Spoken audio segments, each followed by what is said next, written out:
આજની વાર્તા, તું બીજા માટે કચરો શા માટે સાફ કરશ?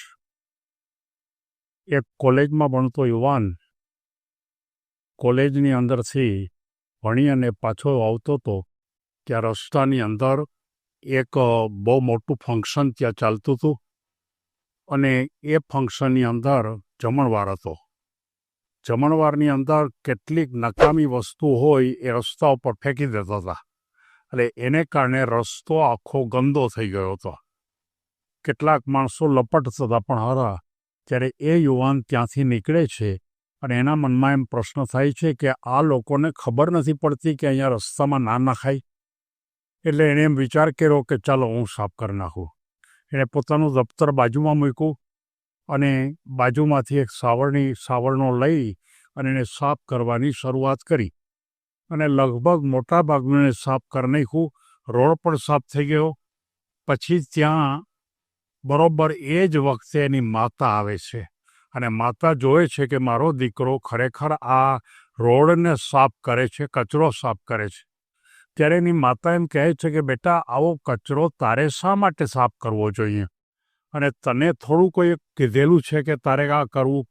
ત્યારે એ છોકરો એમ કહે છે કે મને કોઈએ કીધું નથી, એમ મને સાફ કરવા માટેની કોઈએ સૂચના પણ આપી નથી, પણ મને એમ થયું કે એ રસ્તાની અંદર ચાલતા ચાલતા કેટલાક માણસો પડી જાય છે અને જો એ પડી જતા હોય તો ખરેખર એ રસ્તો સાફ કરી નાખવો જોઈએ. આ લોકોને ખબર નથી પડતી કે ખરેખર આ રીતે રસ્તામાં કોઈ દિવસ આ રીતે ન નખાય અને એ અનુસંધાને એની માતા એમ કહે છે કે મારો દીકરો કેટલો વિચારોની દ્રષ્ટિએ ઉત્તમ છે. એના પોતાના સંતાન માટે, દીકરા માટે એને માન થાય છે. ઘરે લઈ જાય છે અને ઘરે લઈ જાય છે ત્યારે થોડીક જ વારમાં એ જે આયોજન જેણે કરેલું હતું એ વ્યક્તિ ત્યાં આવે છે. કારણ કે એને ખબર પડી કે આ છોકરાએ આ આખું બધું સાફ કરી નાખ્યું, રસ્તો પણ સાફ કરી નાખ્યો, અમે ગંદો કર્યો તો ખરેખર આવું ન કરવું જોઈએ. ત્યારે એની માતાને એમ કહે છે કે તમારો દીકરો ખરેખર ભવિષ્યમાં મહાન વ્યક્તિ બનશે અને એણે આ રસ્તો સાફ કરી નાખ્યો એટલે હું ખરેખર એનો આભાર માનવા આવ્યો છું. અને સાથોસાથ અમે બધાએ એવું નક્કી કર્યું કે એક મોટું ફંક્શન બનાવી અને એ ફંક્શનમાં એને સન્માન કરવું, એને એવોર્ડ આપવો કે આપણા ગામની અંદર આ માણસે પોતાની સ્વચ્છતા માટે આ રીતે કામ કર્યું. ત્યારે એ છોકરો એમ કહે છે કે એવોર્ડની કોઈ જરૂર ન હોય. મેં જે કામ કર્યું છે મારી ઈચ્છાની રીતે કર્યું છે, મેં કોઈના કહેવાથી પણ કર્યું નથી, એમ કોઈએ મારા ઉપર દબાણ પણ કર્યું નથી. મેં માત્ર સેવાની ભૂમિકા ઉપર જ કામ કરેલું હોય તો એને માટે સન્માન ન હોય. ત્યારે એ એમ કહે છે કે નહીં, અમે તમને સન્માન કરવા માગીશ.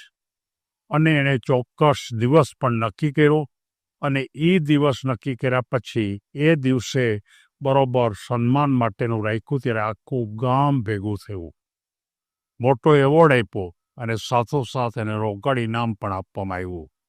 અને એણે એમ કીધું કે આપણા ગામમાં જો આ પ્રકારના જો યુવાનો હોય અને આ પ્રકારે જો કાર્ય થાય તો આપણું ગામ ક્યારેય ગંદુ ન રહે અને સાથોસાથ આવા યુવાનો આપણે જો દેશને આપીએ તો દેશને પણ ખરેખર ખૂબ ફાયદો થાય. એ વાત આ વાર્તા ઉપરથી આપણને ખ્યાલ આવે છે. ભવિષ્યમાં ખરેખર એ એક મોટી વ્યક્તિ બની, સમાજ માટે પણ ખૂબ આગળ એણે પોતે કામ કર્યું. પણ સાચી વાત તો એ છે કે એણે ગામની અંદર સાચી દિશા બતાવવાનું કામ કર્યું. સૌ કોઈ આ પ્રકારની ભૂમિકા ઉપર આપણા સંતાનો પણ કામ કરે એવી પ્રેરણા આપો. સૌને ધન્યવાદ.